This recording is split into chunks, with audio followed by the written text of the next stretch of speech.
First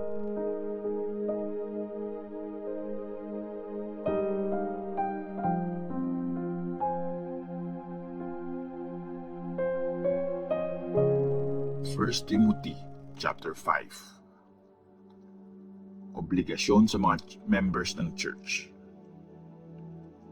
Huwag mong pagalitan ang lalaking mas matanda sa iyo. Kausapin mo siya na parang tatay mo. Yung mga mas bata na mga lalaki, ituring mo sila na parang mga kapatid mo. Yung mga mas matandang babae, ituring mo sila na parang nanay mo. At yung mga babaeng mas bata, na parang mga kapatid mo, gawin mo to ng may malinis na intensyon. Igalang mo ang mga biyudang mag-isa na lang talaga sa buhay. Pero kung may mga anak o mga apo ang isang biyuda, dapat nilang tulungan siya bilang pagtanaw ng utang na loob sa mga magulang at lola nila, kasi ito ang nagpapasaya sa Diyos. Yung biyuda na mag-isa na lang talaga sa buhay, sa Diyos na lang siya umaasa. Araw-gabi siya nagpe-pray at humihingi ng tulong sa Diyos.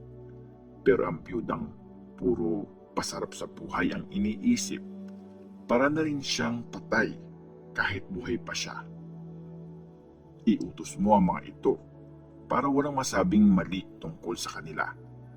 Pero kung may taong hindi tumutulong sa mga kamag-anak niya, lalo na sa sarili niyang pamilya, tinakwil na niya ang paniniwala niya at masahol pa siya sa hindi naniniwala sa Diyos. Yung mga biyudang 60 years old pataas lang ang isama mo sa listahan ng mga biyudang tutulungan. Dapat isang beses lang siya nag-asawa at kilala siya sa paggawa ng mabuti. Halimbawa, maayos ang pagpapalaki niya sa mga anak niya. Nagwe-welcome siya ng mga ibang tao sa bahay niya. Pinagsisilbihan niya ang kapwa niya Christians. Tumutulong siya sa mga nahihirapan at binubuhos niya ang oras niya sa paggawa ng mabuti. Huwag mong isama sa listahan yung mga biyudang bata pa. Kasi pag nadala sila ng pagnanasa nila at gusto nilang mag-asawa, tatalikuran nila si Christ. Tapos, magiging guilty sila kasi di nila tinupad ang unang pangako nila kay Christ. Saka, nagiging tamad sila.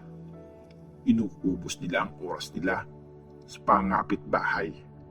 Tapos, ang malala pa niyan, nahihilig sila sa chismis at pakikialam sa buhay ng may buhay.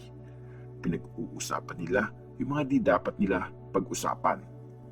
So, mas gusto kong mag-asawa na lang yung mga mas batang byuda, magkaroon ng mga anak at mag-asikaso ng bahay nila para walang masabing masama yung mga kumukontra sa atin. Kasi may mga byuda nang naligaw at sumunod na kay Satan. Kung ang isang babae na naniniwala kay Christ ay may mga kamag-anak na byuda, dapat alagaan niya sila. Huwag na niyang iasa sa church yung pag-aalaga sa kanila para maalagaan ng church yung mga biyudang wala na talagang kasama sa buhay. Yung mga leaders na nag-lead ng maayos, dapat i-appreciate niyo sila at bigyan ng tamang suporta. Lalo na yung nagtatrabaho ng mabuti sa pag-preach at pagtuturo. Sabi nga sa scripture, huwag mong takpan ang bibig ng baka habang inaapakan nito ang mga putil. At dapat pasweldohin ang nagtatrabaho. Huwag mong tanggapin ang sumbong laban sa isang leader ng church except kung 2 o 3 witness na yun nagsabi. Pagalitan mo sa harap ng lahat yung mga ayaw tumigil sa paggawa ng kasalanan para matakot yung iba pa.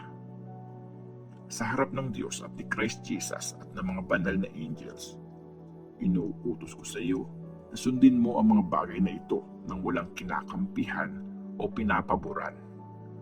Huwag kang padalos-dalos sa pagpatong mo ng kamay sa mga tao para gawin silang leader sa church.